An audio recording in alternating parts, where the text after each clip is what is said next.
আল্লাহ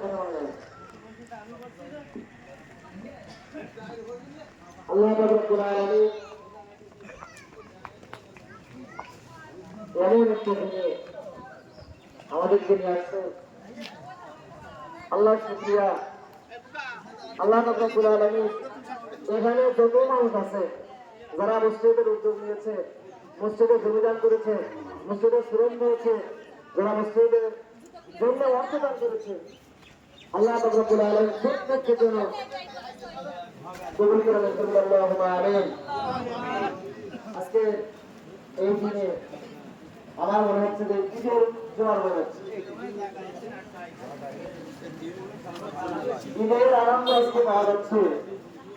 আলহামদুলিল্লাহ, আমি একটা দিনকে খুবই খুশি হচ্ছিলাম যে দুই তিন দিনের উদ্যোগে দুই তিন দিনের কথায় একটা মসজিদ দাঁড়ায় গেছে।